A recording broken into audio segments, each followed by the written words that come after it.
I was very excited today to go to the customer day to the Panasonic Experience Center. And I want to thank Yuxia Feng for the invitation and also for the great preparation. And I was very happy to see all the exciting things from Panasonic today, and also the possibility to see all the machines which are interesting for us for automation and also for electronic production. And I hope we can keep in contact on that and make a more deep cooperation with our two companies.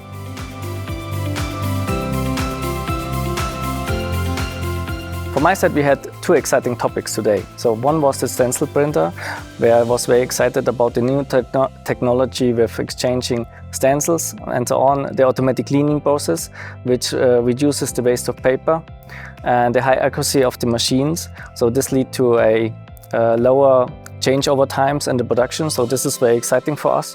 And the next topic is the THT automation.